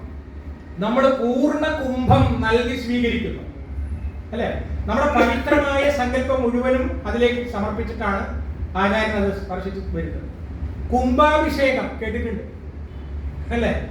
ഈ എന്താ പറയാ വെറും കല്ലിനെ പ്രപഞ്ചത്തിലെ ചൈതന്യമായി ആവാഹിച്ച് അതിൽ കുടിയിരുത്തി അവസാനം എന്താ പറയാ അഭിഷേകം ചെയ്യുന്നുണ്ട്. 1000 കുടത്തിലുള്ള അല്ലെ, കുടമെന്ന് പറയാറില്ല, കലശമെന്നേ പറയുള്ളൂ. മന്ത്രം പൂരിതമാക്കിയ ഈ ജലം അഭിഷേകം ചെയ്യുമ്പോൾ അവിടെ ഒരു പ്രത്യേക ചൈതന്യം ഉണ്ടാകുമെന്നുള്ളത് വളരെ വ്യക്തമാണ്. ഇങ്ങനെ ഈ ജലത്തിന് വളരെ എന്താ പറയാ പ്രാധാന്യമുണ്ട്. വാട്ടർ ട്രീറ്റ്മെന്റ് എന്ന് പറയുന്ന ഒരു സമ്പ്രദായം തന്നെ. കുടിക്കുന്ന വെള്ളം വളരെ കൃത്യമായി ഒരു സങ്കല്പത്തോടു കൂടിയാണ് ഞാൻ കുടിക്കാൻ പോകുന്ന വെള്ളം ഞാനായി മാറാൻ പോവുകയാണ്. ആലോചിച്ച് നോക്കിയേ, ഞാനായി മാറാൻ പോകുക. അപ്പൊ അതിന് ഏറ്റവും ശ്രദ്ധ എന്ന സംസ്കൃതത്തിൽ വിശ്വാസം എന്നാണ് കേട്ടോ. ശ്രദ്ധ മീൻസ് വിശ്വാസം. വിശ്വാസത്തോടു കൂടി നാം ഒരു ഗ്ലാസ് വെള്ളം കുടിക്കുമ്പോൾ അത് നമ്മളിൽ ഉണ്ടാക്കുന്ന പരിവർത്തനം വളരെ വലുതാണ്. ഞാൻ എൻ്റെ കുട്ടികളെ പലപ്പോഴും താൻ എത്ര മണിക്ക് എഴുതുന്നു സാർ, ഞാൻ 7 മണിക്കാണ്, നേരത്തെ എഴുതുന്നു, എഴുതിക്കാൻ പറ്റുന്നില്ല സാർ. അപ്പൊ പറഞ്ഞു കൊടുക്കുന്ന ഒരു ടെക്നിക്ക് ഇതില് രാത്രി കിടക്കാൻ നേരത്തെ 2 ഗ്ലാസ് വെള്ളം കുടിക്കുന്നതിന് മുമ്പ് ആ വെള്ളത്തിനെ നോക്കിയിട്ട് പറയണം, നാളെ രാവിലെ ഞാൻ 5 മണിക്ക് എഴുതേക്കും, നാളെ രാവിലെ ഞാൻ 3 പ്രാവശ്യം പറയണത്. സാർ സൂപ്പർ സാർ, തൊട്ടടുത്ത ദിവസം സാർ സൂപ്പർ. അതായത് വെള്ളത്തിന് നമ്മുടെ വികാരങ്ങളെയും വിചാരങ്ങളെയും ഉൾക്കൊള്ളാനുള്ള കഴിവ്. ഇങ്ങനെയുള്ളതായ ഈ നദി, ഗംഗാ നദിയുടെ മഹത്വത്തെ കുറിച്ച് ഗംഗാ സ്തോത്രത്തിലും ത്രിവേണി സ്തോത്രത്തിലും ആചാര്യസ്വാമികൾ പറഞ്ഞിട്ടുണ്ടെന്ന് പറഞ്ഞില്ലേ, അത് വായിക്കാതെ അവിടെ കുടി ഒരു കാര്യമില്ല. ഇതാണ് എന്റെ ഇനിയുള്ള കാലങ്ങളിൽ അവിടെയുള്ള ആളുകൾ ചൊല്ലിക്കൊണ്ട് അങ്ങോട്ട് കുടിക്കുന്നത്. ആചാര്യസ്വാമികളുടെ ഒരു മന്ത്രമെങ്കിലും ഒരു സ്തോത്രമെങ്കിലും ചൊല്ലാത്ത ഒരഘാടയുമില്ല. അതാണ് എന്റെ പ്രത്യേകത. അപ്പൊ ആ നിലയിൽ വളരെ പ്രധാനപ്പെട്ട ഒന്നാണ് ജലം. ആ ജലത്തിനെയാണ് സങ്കല്പിച്ചാണ് ഇവിടെ സ്നാനം നടക്കുന്നത്. പ്രധാനപ്പെട്ട 6 സ്നാനങ്ങളുണ്ടെന്ന് നമുക്കറിയാം. അതിൽ ഇന്നത്തെ സ്നാനത്തിന്റെ പ്രത്യേകത എന്താണ്? മാഘി പൂർണിമ അല്ലെ, മാഘി പൂർണിമയാണ് ഇന്നത്തെ പ്രത്യേകത. എന്താണെന്ന് വെച്ചാല് കൽപ്പവാസം എന്ന് പറയുന്ന ഒരു സംഭവം. അതായത് ഒന്നല്ല 12 വർഷത്തെ വ്രതം മുടിക്കുന്ന ദിവസമാണ്. 12 വർഷം. ഇനി അടുത്ത കുംഭമേളയിലെ ഞാൻ കൽപ്പ എടുക്കും. കൽപ്പ പേര് കൽപ്പസേവ നമുക്ക് തൽക്കാലം വിളിക്കാം, ഓർക്കുമ്പോൾ പറയും. അപ്പോ കൽപ്പസ്നാനം നടത്തും. അതായത് ഇവിടെ വന്ന് 1 വർഷം 1 മാസം തങ്ങി സേവ ചെയ്യുക, സ്വാമിമാർക്ക് സേവ ചെയ്യുക. അങ്ങനെ സേവ ചെയ്യുന്ന 60 ലക്ഷം പേര് ഇന്ന് മാഘി പൗർണിമയാണ്. ഇന്ന് മാഘി പൗർണിമ. 60 ലക്ഷം പേര് ഇന്ന് കുളിച്ച് അവര് നാളെ മുതൽ വീട്ടിലേക്ക് പോകുന്ന ദിവസമാണ്. കാരണം ഇതാണ് അവരുടെ ഏറ്റവും വലിയ വ്രതം എന്ന് പറഞ്ഞത്. അതിനു വേണ്ടിയിട്ട് അവര് ഇനി അടുത്ത 12 വർഷം കൂടുമ്പോൾ ചെയ്യാനുള്ള ആളുകൾ ഇപ്പോഴേ അതിനുള്ള ഒരു ഒരുക്കങ്ങൾ തുടങ്ങും.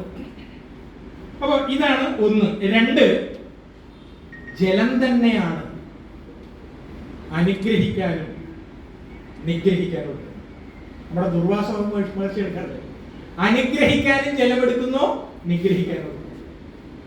അപ്പൊ ജലത്തിന്റെ പ്രത്യേകത, ജലത്തിന് ജീവനം എന്നാണ് വേറൊരു പര്യായമുള്ള സംസ്കൃതത്തിൽ.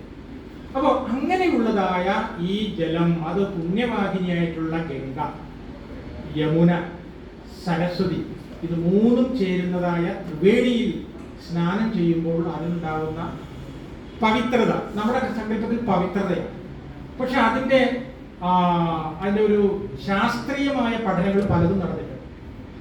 ഈ ഗംഗാജലം എത്ര കാലം വെച്ചാലും അത് കേടാവില്ല. എന്തുകൊണ്ട് എന്ന് ചോദിച്ചു കഴിഞ്ഞാൽ അത് സ്വയം പ്യൂരിഫൈ ചെയ്യാനുള്ള ഒരു കഴിവ് ആ ജലത്തിനുണ്ട്. ഇത് ആധുനിക ശാസ്ത്രം കണ്ടുപിടിച്ചിരിക്കുന്ന കാര്യമാണ്.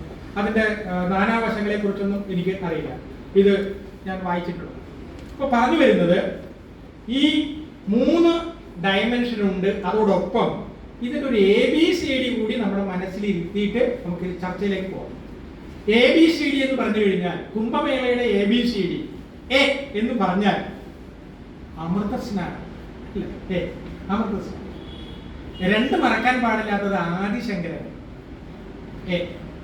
3 അഖാഡ, കാരണം അഖാഡകളാണ് ഇതെല്ലാം നിർവഹിക്കുന്നത്. പിന്നെ ബിലീഫ്, വിശ്വാസം ഏറ്റവും പ്രധാനമാണ്. ഇതെന്താ, ഇവിടുന്ന് പോകണം ഒരാള്, ഈ പറയുന്ന മഹത്വം ഇത് H2O അല്ലേ, ഹൈഡ്രജനും ഓക്സിജന്റെ 2 തന്മാത്രയുള്ള ഒരു സാധനത്തിനാണോ ഈ ബഹളമൊക്കെ വെച്ചത് എന്ന് പറഞ്ഞ് കുളിക്കുന്നവന് യാതൊരു വ്യത്യാസം ഉണ്ടാകുന്നില്ല. വിശ്വാസം അതല്ലേ എല്ലാം. അതൊരു എന്താ പറയുക, പരസ്യമായിട്ട് മാറുമ്പോൾ പോലും അതിനൊരു ബലം ഉള്ളത് ആ വിശ്വാസ്യത. അപ്പൊ ബിലീഫ് എന്നുള്ളത് വളരെ വളരെ വളരെ പ്രധാനപ്പെട്ടാണ്. ബാധ എന്ന് പറയുന്നത് പ്രധാനമാണ്. ബിസിനസ് എന്നുള്ളത് ഏറ്റവും പ്രധാനപ്പെട്ടതാണ്, അല്ലേ? സി, ഇതൊരു ആഘോഷമാണ്, സെലിബ്രേഷനാണ്, ഇതൊരു കൾച്ചറാണ്, കോഓപ്പറേഷനാണ്, അല്ലേ? സഹകരണത്തിന്റെ. ഇതാണ് സി. ഡി എന്ന് പറഞ്ഞു കഴിഞ്ഞാൽ ഡിവോഷൻ. ഡിവോഷനാണ്, ഡെഡിക്കേഷനാണ്, ദർശനമാണ്, ഡിസ്കഷനാണ്. ഇതിലെല്ലാം ഉണ്ട്, കുംഭമേള മുഴുവൻ അടങ്ങിയിട്ടുണ്ട്.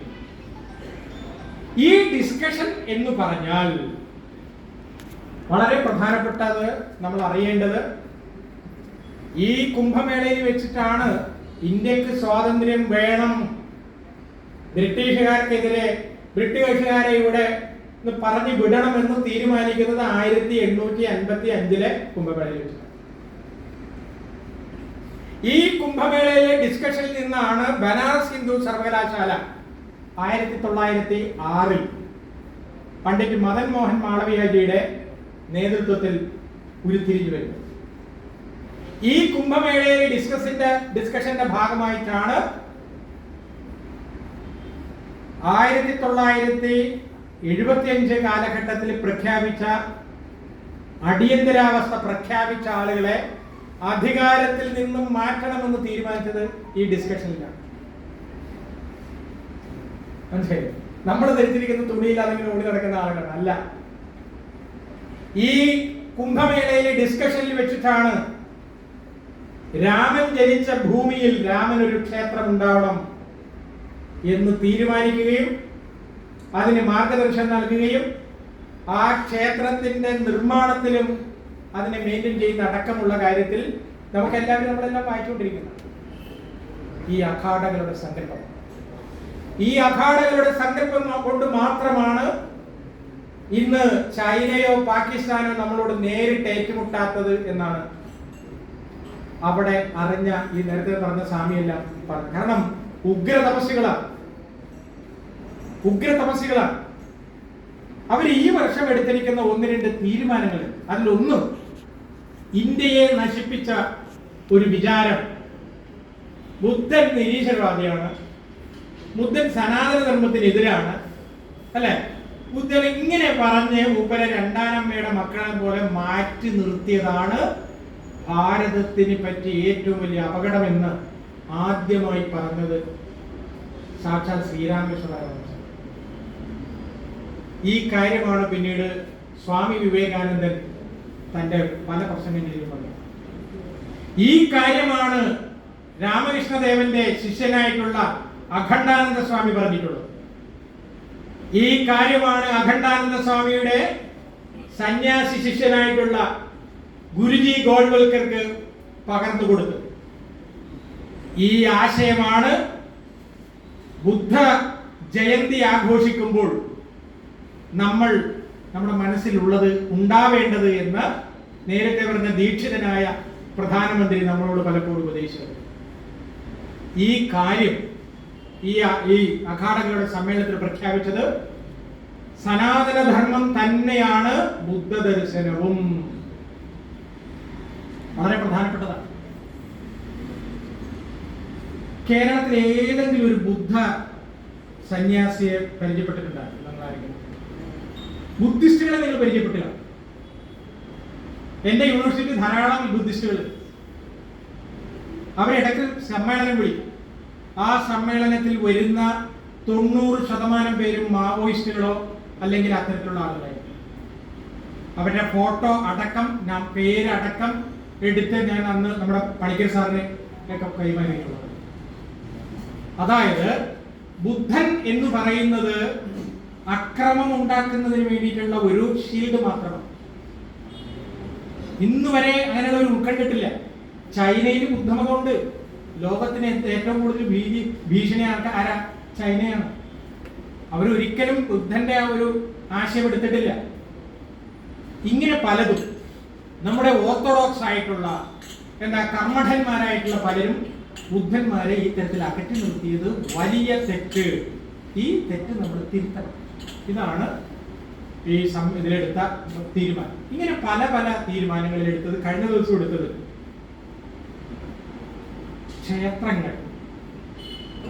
ക്ഷേത്ര ധ്വംസനം ചെയ്യുന്നവരിൽ നിന്നും പിടിച്ചെടുക്കുക. ക്ഷേത്ര വിമോചനം. ഞങ്ങൾ തമാശയിൽ ഇരിക്കുമ്പോൾ പറയാറുണ്ട്, ക്ഷേത്രം നിർവഹിക്കാൻ വേണ്ടിയിട്ടുള്ള ധാതുബലമുള്ളവരല്ല ഹിന്ദുക്കൾ.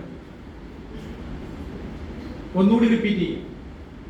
ഗുരുവായൂർ ക്ഷേത്രം ഈ ഇരിക്കുന്ന നമ്മളെ നാളെ അങ്ങനെ ഏൽപ്പിക്കുന്നില്ലായിരിക്കും. എത്ര പേർക്ക് ധൈര്യമായിട്ട് പറയാൻ സാധിക്കും നല്ല സൂപ്പറായിട്ട് നടത്താം? നമ്മൾ ചിന്തിച്ചിട്ടില്ല. അതിന്റെ അഡ്മിനിസ്ട്രേഷനെ കുറിച്ച് നമ്മൾ ചിന്തിച്ചിട്ടില്ല. പിടികിട്ടിയോ? ഇനി മറ്റൊരു കാര്യം, വളരെ പ്രധാനപ്പെട്ട ഒരു കാര്യം കൂടി ഇതിന്റെ കൂട്ടത്തിൽ ചേർക്കാനുണ്ട്. അതായത് ഏതാണ്ട് 18 ലക്ഷത്തോളം ക്ഷേത്രങ്ങൾ ഇന്ത്യയിലുണ്ടെന്നുള്ളതാണ്. അതിൽ 33,000 ക്ഷേത്രങ്ങൾ മഹാക്ഷേത്രങ്ങളാണ്. അതിൽ 51 ശക്തിപീഠങ്ങളുണ്ട്. അതിൽ 12 ജ്യോതിർലിംഗ ക്ഷേത്രങ്ങളുണ്ട്. 4.75 ലക്ഷം കോടി തീർത്ഥാടകരാണ് ഈ പറഞ്ഞ സ്ഥലങ്ങളിലേക്കെല്ലാം പോയിക്കൊണ്ടിരിക്കുന്നത് എല്ലാ വർഷവും. ഈ ക്ഷേത്രങ്ങളിലും തീർത്ഥസ്ഥാനങ്ങളിലുമായി ജോലി എടുക്കുന്നവർ 9 കോടിയാണ്. ഇതില് നമ്മുടെ GDP ബൂസ്റ്റ് 1%-നും 2%-നും അടുത്ത് നമ്മുടെ GDP ബൂസ്റ്റ് ചെയ്യുന്ന സാമ്പത്തിക സ്രോതസ് ക്ഷേത്രവുമായി ബന്ധപ്പെട്ടതാണ്. ഏറ്റവും കൂടുതൽ തൊഴിലവസരങ്ങൾ നൽകുന്നതും ക്ഷേത്രങ്ങളാണ്. പക്ഷെ ഇന്നും ക്ഷേത്രം എന്ന് പറഞ്ഞാൽ അന്ധവിശ്വാസത്തിന്റെ കേന്ദ്രം എന്ന നിലയിലാണ് കാര്യങ്ങൾ നീങ്ങുന്നത്. ഇവിടെ നാം ഒരു ഷിഫ്റ്റ് ചെയ്യണം. അല്ല, നോക്കൂ, നമ്മുടെ രാജ്യം ഇന്ന്, ഞാൻ ഇവിടെ നിന്നുള്ള ആരും പുറത്തേക്ക് പറയില്ല എന്നുള്ളത് കൊണ്ട് പറയുകയാണ്, സംസ്കൃത സർവകലാശാലയിൽ എന്തെങ്കിലും പ്രോജക്റ്റ് കേന്ദ്ര സർക്കാരിന്റെ ഭാഗത്തുനിന്ന് വരികയാണെങ്കിൽ വർഗീയ പൈസ ഞങ്ങൾക്ക് വേണ്ടത്. RVNLന്റെ ഡയറക്ടർ എന്ന രീതിയിൽ എനിക്ക് 13 കോടി രൂപ CSR ഫണ്ട് വിനിയോഗിക്കാനുള്ളൊരു സ്വാതന്ത്ര്യം ഉണ്ടായി. ഞാൻ എൻ്റെ യൂണിവേഴ്സിറ്റിയോട് പറഞ്ഞു 4.5 കോടി രൂപ നിങ്ങൾക്ക് തരാം. നരേന്ദ്രമോദിയുടെ വർഗീയ പൈസ വേണ്ടെന്ന് പറഞ്ഞു. സന്തോഷം എന്ന് പറഞ്ഞു. അതുകൊണ്ട് നമ്മുടെ സ്ഥാപനങ്ങൾക്ക് എനിക്കത് കൊടുക്കാൻ സാധിച്ചു. പരമേശ്വർ, നമ്മുടെ പൈതൃക്, അതുപോലെ നമ്മുടെ ആലുവയിലെ നമ്മുടെ രാഷ്ട്രസേവിക സമിതിയുടെ സ്ഥാപനത്തിന് 2 കോടി കൊടുക്കാൻ സാധിച്ചു. ഭാരതീയ വിദ്യാനികേതൻ, രാമകൃഷ്ണ മിഷൻ, ഇവർ വേണ്ടെന്ന് പറഞ്ഞതുകൊണ്ടാണ്. ഇന്ന് രാവിലെ ഇന്നിങ്ങോട്ട് കയറുമ്പോൾ വൈസ് ചാൻസലർ എന്നോട് പറയുന്നത്, നടേശൻ മാഷെ, യൂണിവേഴ്സിറ്റിയുടെ പോക്ക് വളരെ ബുദ്ധിമുട്ടാണ്, കേന്ദ്രത്തിന്റെ എന്തെങ്കിലും പോകണം. അവിടെ വന്നു കഴിഞ്ഞിട്ടുണ്ടെങ്കിൽ ഇതാണോ നിങ്ങളുടെ ടീച്ചർ പറയില്ല, പക്ഷെ അവിടെ ഇരിക്കുന്ന ഓരോരുത്തരും ഈ കാട്ടുമാക്കാൻ പോലുള്ള ആളുകളാണ്. അവരാരും തയ്യാറല്ല. ഇത് നശിച്ചാലും വേണ്ടിയില്ല. കാരണം സംസ്കൃതത്തെ ഇല്ലാതാക്കുക എന്നുള്ളത് എൻ്റെ സുഹൃത്തുക്കളുടെ വളരെ അടിസ്ഥാനമാണ്. അപ്പൊ എന്നോട് പറഞ്ഞു, അങ്ങനെയല്ല മാഷെ, എല്ലാ വർഷവും റിട്ടയർ ചെയ്യുന്നു, ഇവരെല്ലാം പോയിക്കൊണ്ടിരിക്കുകയാണ്, ഇത് നിലനിൽക്കണമെങ്കിൽ ഇത് വേണം. ഞാൻ പറഞ്ഞു ശരി, മിനിസ്ട്രി ഓഫ് എഡ്യൂക്കേഷൻ്റെ ഒരു പ്രോജക്റ്റ് തരാം, നിങ്ങൾ ഇന്ന പ്രോജക്റ്റ് കൊടുക്കാൻ പറ്റും. അയ്യോ സാർ, കൊടുക്കാതെ പോകും. ഇത് വരുന്നതിന് മുമ്പ് പറഞ്ഞു വരുന്നത്. അപ്പൊ ടീച്ചർ എന്നോട് പറഞ്ഞത്, മാഷെ ഇപ്പൊ എല്ലാവരും പറഞ്ഞ അനുസരിക്കുന്നുണ്ട്. അതെന്താ? കാരണം പെൻഷൻ കൃത്യമായിട്ട് കിട്ടുന്നില്ല, അടുത്ത മാസത്തിന്റെ ശമ്പളം കിട്ടുമോ ഇല്ലെന്ന്. അതുകൊണ്ട് പരസ്പരം ഇതെങ്ങനെയെങ്കിലും കേന്ദ്രം ഏറ്റെടുത്താൽ മതി എന്നാ പറയുന്നത്. എങ്ങനെയെങ്കിലും കേന്ദ്രം ഏറ്റെടുത്ത്. MC ദിലീപ് കുമാർ സാറ് അതിന്റെ വൈസ് ചാൻസലർ ആയിരുന്ന സമയത്ത് അതുമായിട്ട് ബന്ധപ്പെട്ട ഒരു പരിശ്രമം നടത്തിയപ്പോൾ സമരം ചെയ്ത് കൂട്ടാൻ ഈ കിഴങ്ങന്മാർക്ക് 65 വയസ്സ് വരെ ഇരിക്കാം അവിടെ ജോലി ചെയ്യാം. പക്ഷെ അതൊന്നും വേണ്ട, എന്നാലും വേണ്ടിയില്ല ഞങ്ങളുടെ പാർട്ടി. പറഞ്ഞു വരുന്ന ഇത്തരമൊക്കെയാണ് മാറിക്കൊണ്ടിരിക്കുക, ചിന്ത മാറിക്കൊണ്ടിരിക്കുക. അപ്പോ കുംഭമേളയാണ് നമ്മുടെ വിഷയം. ഈ കുംഭമേളയുടെ 3 ഡയമെൻഷൻ നമ്മൾ പറഞ്ഞു. അതിന് ചരിത്രപരമായ പ്രാധാന്യമുണ്ട്, അതിന് ധാർമ്മികമായ പ്രാധാന്യമുണ്ട്, അതിന് ആത്മീയമായ പ്രാധാന്യമുണ്ട്. ഇതിൽ ഏതെങ്കിലും ഒന്ന് മാറ്റി നിർത്തിയാൽ കുംഭമേള അപൂർണമായി മാറും. ഇതാണ് വളരെ പെട്ടെന്ന് ഇപ്പം ഏറ്റവും ഒടുവിലെ ഇന്ന് 3:47 ഇത് പറഞ്ഞ കണക്ക് പ്രകാരം ഇന്ന് കുളിച്ചവരുടെ സംഖ്യ 1.73 ലക്ഷം കോടി ജനങ്ങളാണ്. 1,73,00,000 പേരാണ് ഇന്നത്തെ ഷാഹി സ്നാനത്തിന് വന്നത്. ഇപ്പൊ അതിന് കൂടിയിട്ടുണ്ട്. അപ്പൊ ഓരോ മണിക്കൂർ കഴിയുമ്പോഴും അവർ അപ്ഡേറ്റ് ചെയ്തുകൊണ്ടിരിക്കുക, എത്ര പേര് വന്നു, കുളിക്കുന്നു തുടങ്ങിയ കാര്യങ്ങൾ. എല്ലാ ആളുകളെയും സ്കാൻ ചെയ്യുന്നു. മനസ്സിലായില്ലേ? എല്ലാ അമ്മാവന്മാരെയും സ്കാൻ ചെയ്യുകയും ഇവരുടെ എല്ലാ തലക്കുറി വരെ വാർ റൂമിൽ ഇരുന്നുകൊണ്ട് വാച്ച് ചെയ്തുകൊണ്ടിരിക്കും. ഇത് ആർട്ടിഫിഷ്യൽ ഇന്റലിജൻസിന്റെ വലിയൊരു വിജയം തന്നെയാണ്. ചുരുക്കി പറഞ്ഞാൽ മനുഷ്യ സാധ്യതയ്ക്ക് അപ്പുറം നിന്നുകൊണ്ടാണ് ഈ കുംഭമേള സംഘടിപ്പിച്ചിട്ടുള്ളത്. നമ്മൾ ഇനി ആണ് നമ്മളുടെ ഹോംവർക്ക് കൂടി പറഞ്ഞിട്ട് ഞാൻ ചർച്ച നിർത്താൻ പോകുന്നത്. ക്ഷേത്രങ്ങളെ കേന്ദ്രീകരിച്ചുകൊണ്ട്, ക്ഷേത്ര സംസ്കാരത്തെ കേന്ദ്രീകരിച്ചുകൊണ്ട് എങ്ങനെ ഒരു രാജ്യത്തിന്റെ ഉയർത്തെഴുന്നേൽപ്പ് സാധിക്കും, എങ്ങനെ നമ്മുടെ സാമ്പത്തിക ക്രമത്തിനെ മെച്ചപ്പെടുത്താൻ സാധിക്കും എന്ന് ചിന്തിക്കേണ്ടത് നമ്മളാണ്. ഇപ്പോൾ ജോയി സാർ കുറെ പുസ്തകങ്ങളെ കുറിച്ച് പറഞ്ഞു, മാറുന്ന കേരളത്തെ കുറിച്ച്, ഗൾഫ് മണി വരികയും അത് കേരളത്തെ എങ്ങനെ മാറ്റി എന്നുള്ളതിനെ കുറിച്ചുള്ള വളരെ കൃത്യമായ പഠനം ഉള്ള ഒരു പുസ്തകമാണ്. നമുക്ക് വേണ്ടത് ഈ ക്ഷേത്ര സംസ്കാരത്തിന്റെ അടിസ്ഥാനത്തിൽ എങ്ങനെയാണ് നമുക്ക് നമ്മുടെ സാമൂഹ്യ ക്രമത്തെ മെച്ചപ്പെടുത്താൻ പറ്റുന്നത്. ഒരു കുഞ്ഞുദാഹരണം പറഞ്ഞാൽ, നിങ്ങൾ യൂട്യൂബിൽ നോക്കണം, എല്ലാ വർഷവും 30 ലക്ഷത്തിനടുത്ത ആളുകൾ പോവർട്ടി ഡെത്ത്, പട്ടിണി മൂലം മരിക്കുന്നത് 30 ലക്ഷത്തിനടുത്ത ആളുകൾ. അതിൽ കൂടുതലുണ്ട്. എല്ലാ വർഷവും 30 ലക്ഷത്തിനെ കൂടുതൽ ആളുകൾക്ക് കഴിക്കാനുള്ള ധാന്യങ്ങൾ കടലിൽ കൊണ്ട് കള്ളിക്കളയോ കത്തിച്ചു കളയോ ചെയ്യുന്നുണ്ട്. എന്താ കാരണം? സാമ്പത്തിക ശാസ്ത്രത്തിന്റെ നിർദ്ദേശമാണ്. കാരണം വിപണിയിൽ മൂല്യം പിടിച്ചു നിർത്തണമെങ്കിൽ കത്തിച്ചു കളയാക്കണം. ചേട്ടാ, 30 ലക്ഷം പാവങ്ങൾ മരിക്കുന്നത്, അവനൊക്കെ ചത്താലും വേണ്ടിയില്ല, മാർക്കറ്റാണ് നമുക്ക് പ്രധാനം. ഇതാണ് നിലവിലുള്ള ലോകത്തിലെല്ലാ സ്ഥലത്തും സ്വീകരിക്കുന്ന സാമ്പത്തിക തന്ത്രം. അപ്പൊ എന്താ ഭാഷ വേണ്ടത്? ഗ്രോത്ത് അല്ല, സക്സസ് ആണ് വേണ്ടത്. ഗ്രോത്ത് കളകൃത്ത് നടത്തിയാണെങ്കിലും ആവാം. സക്സസിന് 3 ഘടകങ്ങൾ വേണം: ഹ്യൂമാനിറ്റി, മൊറാലിറ്റി, സ്പിരിച്വാലിറ്റി. മാനവികത, ധാർമ്മികത, ആത്മീയത. ഈ 3 പില്ലറിന്മേലാണ് നമ്മുടെ വിദ്യാഭ്യാസത്തെയും സാമ്പത്തിക ശാസ്ത്രത്തെയും തുടങ്ങി മറ്റതിനെല്ലാം നമ്മൾ ബിൽഡപ്പ് ചെയ്യുന്നത്. ദൗർഭാഗ്യവശാൽ ഇതും പുറത്തേക്ക് ആരും പറയരുത്. ദേശീയ വിദ്യാഭ്യാസ നയം 2020 ബില്ല് പാസ്സായി, പല സ്ഥലങ്ങളിൽ നടക്കുന്നു. ഏതെങ്കിലും ആശാനോട് ചോദിച്ചാൽ മതി, എന്താണ്, what is the difference between previous education system and new education policy എന്ന് ചോദിച്ചു കഴിഞ്ഞാൽ അത് ഈ ഭാരതം, ആത്മീയത, ഇങ്ങനെ കുറെ വേർഡുകൾ പറയും. ചോദ്യം, വെസ്റ്റേൺ കാഴ്ചപ്പാടിലുള്ള നോളജും നമ്മുടെ നോളജും തമ്മിലുള്ള വ്യത്യാസം എന്നുള്ളതാണ് ആദ്യത്തെ ചോദ്യം. ഇതിന് ആദ്യത്തെ മറുപടി ലോക സമസ്ത സുഖികളോ, ലോകം സുഖികളാവട്ടെ, ആരും രോഗമുള്ളവരാവാതിരിക്കട്ടെ തുടങ്ങിയതാണ് നമ്മുടെ കോർ വാല്യൂസ്. ഇതിനടിസ്ഥാനപ്പെടുത്തിയാണ് വിദ്യാഭ്യാസം വരേണ്ടത്. യുനെസ്കോ ഇന്നുവരെ ചിന്തിച്ചിട്ടില്ല അതിനെ സംബന്ധിച്ച്. അപ്പോ ഈ ഞാൻ നേരത്തെ ഏകാത്മമാനവവാദത്തെ കുറിച്ച് പറഞ്ഞു. ഏകാത്മത എന്ന് പറഞ്ഞാൽ ഈ സ്പിരിച്വാലിറ്റി. ഇതിനെ ബേസ് ചെയ്തുകൊണ്ട് നമ്മുടെ ഇത്തരത്തിലുള്ള സിസ്റ്റം നമ്മൾ വിഷ്ണു ഇരിക്കുന്നുണ്ടെന്ന് എനിക്ക് കൃത്യമായിട്ട് അറിയാം. കാരണം ഭാരതീയ ശിക്ഷാ മണ്ഡലാണ് നാഷണൽ എഡ്യൂക്കേഷൻ പോളിസിയെ ഡിസൈൻ ചെയ്യുന്നതിനൊക്കെ പ്രധാനപ്പെട്ട പങ്കുവഹിക്കുന്നത്. വിഷ്ണുവൊക്കെ അതിൽ വളരെ പ്രധാനപ്പെട്ട റോള് വഹിക്കുന്നു. പക്ഷേ ഞാനും അതിന്റെ ഭാഗം തന്നെയാണ്. ഇന്ത്യൻ നോളജ് സിസ്റ്റം എന്ന് പറയുന്ന ഒന്നിന്റെ ചുമതല കൂടി എനിക്കുണ്ട്. പക്ഷേ പലപ്പോഴും പറഞ്ഞ് നേരെ പുറകിലേക്ക് പോകുന്നൊരു കാഴ്ചയാണ്. അതുകൊണ്ട് എനിക്ക് വിചാര കേന്ദ്രത്തിനോട് പറയാനുള്ളത്, ഇതിനൊരു ഒരു എന്താ പറയുക, ഒരു സോഷ്യൽ ഡയമെൻഷൻ അല്ലേ നമ്മൾ ഈ കാര്യങ്ങളിൽ ചിന്തിക്കേണ്ടതുണ്ട്. പരമേശ്വരജിയെ പോലുള്ള മഹാന്മാരെ മുന്നോട്ട് വെച്ചത് അതാണ്. അപ്പോൾ നമ്മുടെ വിദ്യാഭ്യാസമാവട്ടെ മറ്റെല്ലാ കാര്യങ്ങളും തീർച്ചയായിട്ടും സ്പിരിച്വാലിറ്റി എന്ന് പറയുന്നത് വളരെ പ്രധാനപ്പെട്ടതാണ്.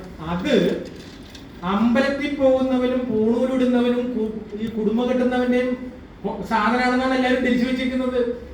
അല്ല, ആദ്യം മനസ്സിലാക്കണം, അത് പരമാണു പൊരുളിലും സ്ഫുരണമായി മിന്നുന്ന പരമപ്രകാശം. മനസ്സിലല്ലേ? എങ്ങും നിറഞ്ഞിരിക്കുന്ന ആ ചൈതന്യത്തിനെ അനുഭവിക്കാൻ നിനക്ക് സാധിക്കുമോ? യെസ്, നിങ്ങളാണ് ഏറ്റവും വലിയ ആത്മീയ. മണ്ണിലും വിണ്ണിലും തോണിലും തുരുമ്പിലും ദൈവമിരിക്കുന്നു. എല്ലായിടത്തും നിറഞ്ഞിരിക്കുന്ന കാരുണ്യത്തോടുകൂടി ആ ദൈവത്തെ അനുഭവിക്കാൻ സാധിക്കുമോ നിനക്ക്? യെസ് ആർ എന്നാണെങ്കിൽ നിങ്ങളാണ് ഏറ്റവും വലിയ ആത്മീയവാദി. നമുക്ക് പറ്റിയ തെറ്റുകൾ ധാരാളമുണ്ട്. ആത്മീയത എന്ന് പറഞ്ഞാൽ ഇങ്ങനെ ചില വേഷം കെട്ടുകളാണ് ആത്മീയത എന്ന് തെറ്റിദ്ധരിച്ചു. No, never. അപ്പോ ആത്മീയതയില്ലാതെ നമുക്കൊരു പൂവിനെ ആസ്വദിക്കാൻ സാധ്യമല്ല. നമ്മുടെ കുഞ്ഞുങ്ങളെ സ്നേഹിക്കണമെങ്കിൽ നമ്മൾ ആത്മീയ ജീവിയാവണം, അല്ലേ? അമ്മയെ സ്നേഹിക്കണമെങ്കിൽ നമ്മൾ ആത്മീയ ജീവിയാവണം. അപ്പൊ അയ്യോ, ഞാൻ ആത്മീയത എന്നൊക്കെ പറഞ്ഞാൽ അതിന്റെ ഹോൾസെയിൽ ഡീലേഴ്സ് നിങ്ങളല്ലേ എന്ന് പറഞ്ഞ് മറ്റുള്ളവർക്ക് വെച്ചുകൊണ്ടല്ല. നമ്മളെല്ലാവരും വിവേകാനന്ദ സ്വാമിയുടെ ഭാഷയിൽ പറഞ്ഞാൽ ആത്മീയതയുടെ ആവിഷ്കാരമാണ്. ആവിഷ്കാരമാണ് എന്ന് നമുക്ക് അറിയുന്നില്ല, അത്രേ ഉള്ളൂ. അതുകൊണ്ടാണ് അദ്ദേഹം പറഞ്ഞത് manifestation of divinity, that is education. Education എന്ന് പറഞ്ഞാൽ മാൻ making education, national building education, character building education. ഇന്ന് വിദ്യാഭ്യാസം നേടുന്നവരാണ് ഏറ്റവും കൂടുതൽ രാജ്യവിരുദ്ധമായി പോകുന്നത്.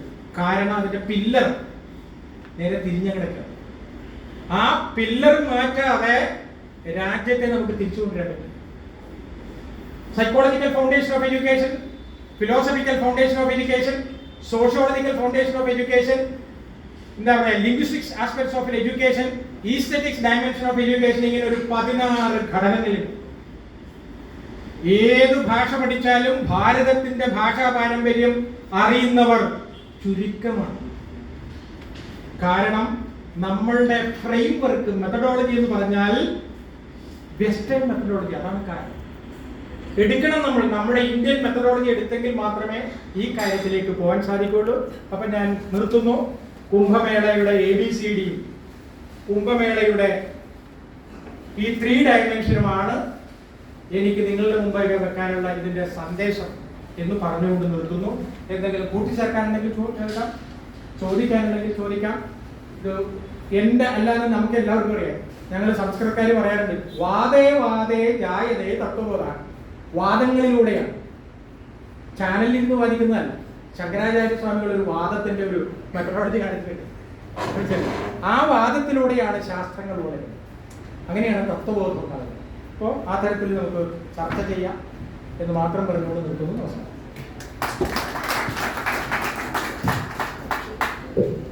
മനോഹരമായ ഈ പ്രസംഗം നമ്മൾ കേട്ടു. നമുക്ക് പലർക്കും പലതും കൂടുതൽ ചോദിക്കാനും